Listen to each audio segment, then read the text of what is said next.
The developer's handling of Prince of Persia has been woeful ever since the Sands of Time trilogy ended.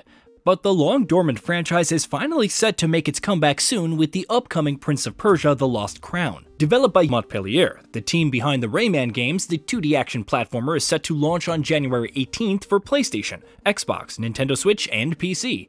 And based on everything that we've seen of it so far, there's plenty of reasons for series fans to be excited. We recently had the chance to watch about the first 3 to 4 hours of the game in action in a hands-off session, and here, we're going to talk about some key details that we learned about it, as well as some of our impressions of how it seems to be shaping up so far. Story details. Prince of Persia: The Lost Crown is going to be the first game in the series where you won't be playing as the titular prince. Instead, you play as Sargon, a member of the Immortals, a group comprised of 7 of Persia's most elite and skilled warriors. As the game kicks off, Sargon and his fellow Immortals fend off an attack on Persia by the Kushan army. Though their celebrations are short-lived, as not long afterwards, Prince Ghassan is kidnapped by Anahita, a woman who was thought by everyone to be loyal to the Persian crown. Believing that she intends to use the prince to seize power and take control of Persia, Sargon and the Immortals head to the location under the orders from the queen, hoping to find and rescue the prince. Visuals and cutscenes. One of the things that we were instantly impressed by in the hours of footage we saw of The Lost Crown was how impressive it looks from a presentation perspective.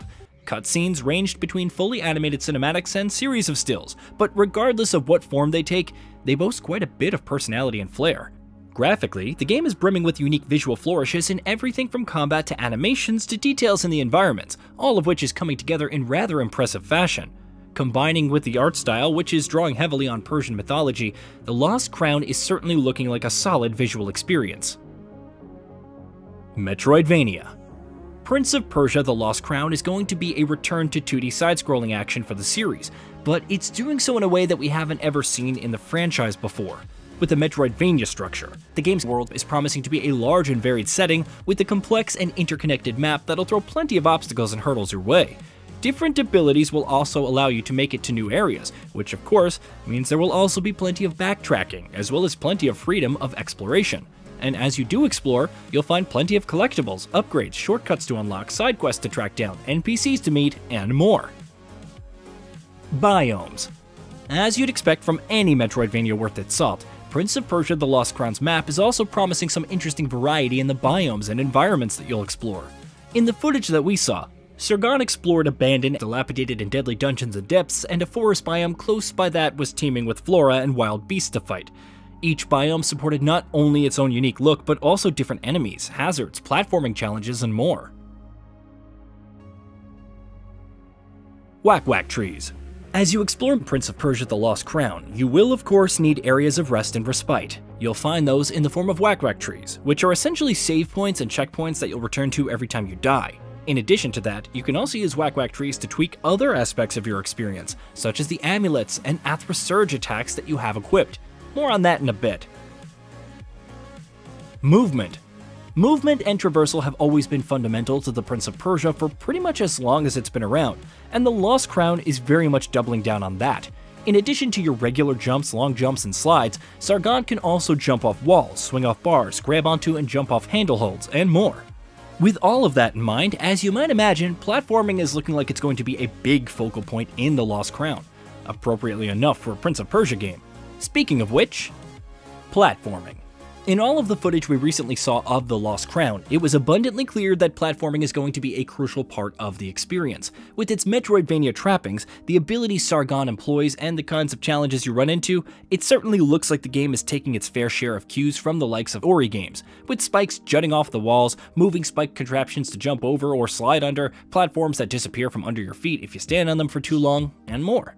It's safe to assume that things will only get more complex and challenging as you play more of the game, and more importantly, as you unlock more abilities. Combat. It's not just the movement mechanics in Prince of Persia: The Lost Crown that will emphasize agility and speed. Combat seems to be cut from the same cloth. Right off the bat, the game's combat looks like quite a lot is going on. In addition to his basic and charged attacks, Sargon can kick enemies into the air, dole out upwards and downward slashes, and even use environmental hazards to his advantage, like, say, by kicking an enemy into a wall full of spikes. Meanwhile, he can also block and parry attacks, while certain special attacks can also be parried with a special move called Vengeful Counter, which sees him turn an enemy's attack on themselves with a flashy and cinematic move. Arro Surge. Another combat ability that Sargon gains access to pretty early on in the Lost Crown is the Arro Surge, using which he can channel the energy inside him to use special powerful moves. Each attack you gain builds up your Arro meter, while taking damage depletes it. Once your meter is full, you can unleash an Arro Surge. Though different Arro Surges, which obviously come up with their own unique benefits and attributes, can require different levels of Arro gauge buildup. The first surge that you unlock only requires the gauge to be filled up to its first level, but more powerful surges will have higher demands. Enemies and bosses. In the first few hours of gameplay footage that we saw for Prince of Persia: The Lost Crown, we also came away impressed with the variety it exhibited in its enemies and bosses. The bosses in particular are seemingly going to be an important part of the experience. In the 3 to 4 hours of footage that we saw, Sargon took on 5 different bosses, from a hulking horse-mounted general swiping at him with a massive weapon, to a monstrous beast that was a cross between an elk and a boar, to a giant manticore that capped off the section of the game that we saw. Meanwhile, there was plenty of variation across the pool of regular enemies as well. Some came at Sargon with swift movements and dancing spears, others took a slower approach and fended off his attacks with giant shields. Others were different manner of creatures with their own unique attributes. Items.